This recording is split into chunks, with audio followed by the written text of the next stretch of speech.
Hey guys, what's up? This is Craig over at Skinjobs. Today we are going to finally do the tutorial for True Fire, Realistic Flames. I have a stencil set out now that covers how to do these flames. Well, we'll show you how to do these flames rather. Or give you the ability to do these flames. I'm going to do the tutorial now to actually show you how I lay my flames and get these realistic looking lakes of fire to show up on these RC bodies that you guys have supported me and continue to buy. And hopefully you'll buy one of my flame stencil sets.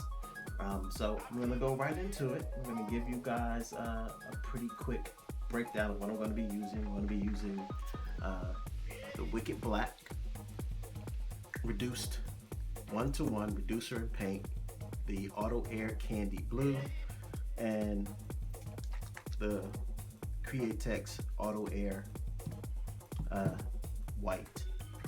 I'm just going to do a basic blue candy flame for you guys and show you how I lay these candy flames. So stay tuned, give me a second to set up. I'm gonna get this great body out of the way. We just did this one, which was The Walking Dead, with this very deep, very rich candy red flame. And this candy red is by Inspire. So, like I said, give me a moment. I'm gonna get this body out of the way and I'm gonna bring in the piece that I'm gonna paint for you guys. And we'll get started on that.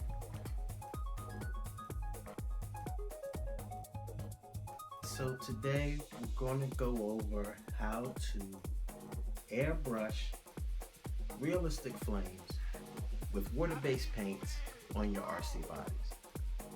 You're going to find the stencils that I have included in my How to Paint Realistic Fire stencil set is a simple stencil set to use if you follow these basic instructions that I'm going to show you. I've basically included two types of stencils in your stencil set. I have included what I call directional stencils and filler stencils. By directional, I mean they have a line to them. You can use these lines to direct your flames in a direction. And as we paint on RC bodies, we all know we want our flames to be bigger towards the front and narrow down as we move towards the rear of the truck or car body that we're painting. And once you've laid your directions and your flames in your directions that you want them to go into, you need to use the filler stencils to fill your flame. And by filling them, we give them these curves, these shapes, these loops, and we fill our flames so that they have a nice look to them. So I'm going to walk you through how I go about using these stencils and how I go about painting realistic fire on the hundreds of bodies that I paint every year. This is a Losi 5 rear quarter panel. And again, like I said, this is the front of the body. This is the rear. So we want our flames to go wider to narrow, wider to narrow, and to follow this pattern all the way around the truck. So I'm using my Pache Talon. I'm going to be doing Candy Blue. I think I'm spraying at probably at about 50 psi. The first coat of the Candy Blue I usually do very lightly so I can get some adhesion.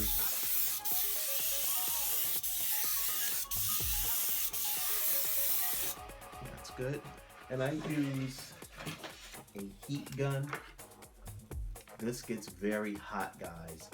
So if you're not used to a heat gun, you may want to start off with a hair dryer. But this heat gun dries extremely fast and it allows me to paint 6 to 7 bodies a day, sometimes more depending on what I'm actually trying to get done. Like right now during the holidays, I tend to paint more bodies. It just, it helps me get through the day a lot faster. I'm sorry, one of my stencils fell to the floor. Not good. Okay, so that's the first coat.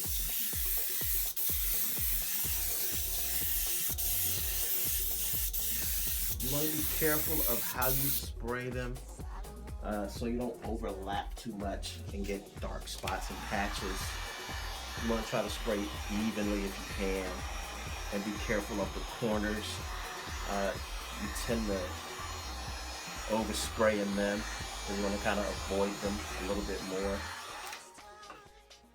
Now, my white, just like my blue, is reduced 1-to-1, meaning 1 part reducer, 1 part paint, and I'm using my own reducer. I like how it reacts with my paint, and what I tend to find out is that this particular reducer that I make, the way that it's made, cuts down on my tip dry immensely. I barely have any tip dry whatsoever, so it helps me to move along through my work faster because I don't have to keep cleaning the tip of my airbrush.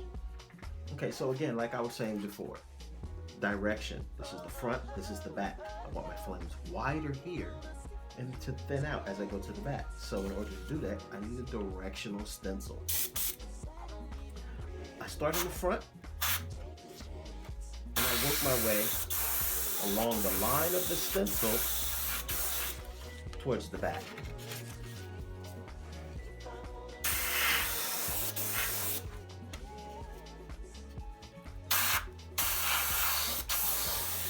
Giving each flame a left side and a right side. Multiple layers, multiple directions, but still in different places. As I work my way towards the rear of the car, I narrow my flames down. You pick your spots for your left and right sides, and you start to make as many flames as you want, as long as they still all flow in the same direction, and they should have a left side and a right side on your flame. You can probably see that, but they all tend to flow from front to rear, front to rear. They have a left side and a right side. Flames have 4 sides because it's just a pocket of gas that's burning on all sides. So if you keep that in mind as you're working, it might help you develop your flame skin a little better. But again, this is a directional stencil. I'm picking a direction that I want my flame to go in, and then I'm adding the other side, widening as I get closer to the front.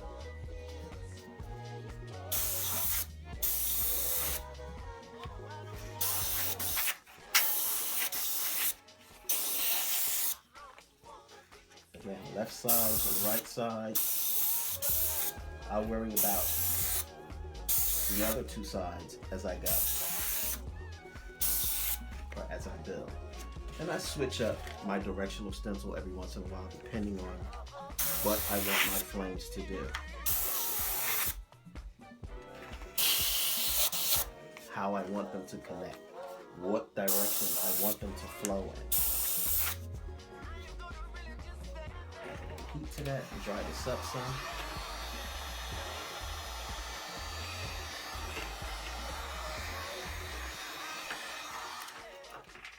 See, that heat gun really allows me to move through my work. Now, you should be able to see that my flames are generally flowing in the same direction. They have a left side and a right side that group them, but they all overlap, giving you that uniformity. But it also gives you a nice gradient and different shades of the color that you're spraying into. In this case, I'm using a candy blue, so I have very a very large gradient of different shades of blue from one extreme to the other. And now that I've laid my direction of my flames with my directional stencil, pardon me, now I can start to fill my flames with my filler stencils. Usually, I generally use the bigger filler circles or bigger filler sections towards the front of the flame, where the flames are bigger.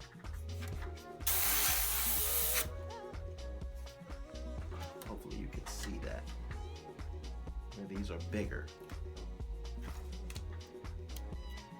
And as I get towards the back of my flame, or the end of my flame, I use a smaller piece, or a filler circle. And they're very random, which is what a flame is anyway. They're just random movements in these flames. As these gas pockets tend to burn off, they break apart. So you can be extremely random with how you place your fillers. It really doesn't matter. It can be as random as you want. You still end up with pretty much the same result. You can see just how randomly I placed all of those just to get this type of idea for a flame. Now you want to fill your sides the same way you fill the front or your top of your body. And you do want to turn them. Pardon me, I don't know why I'm coughing so much. You do want to turn your flames from back to front. You don't want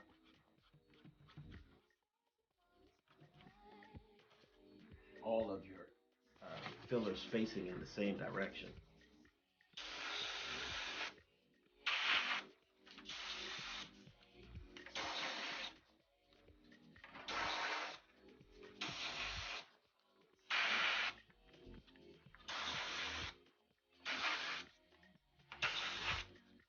And you see I'm just randomly turning it, which is fine. I'm just giving you an example.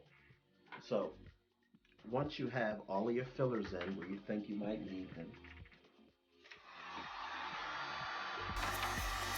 I'm just going to dry this so I can continue to work.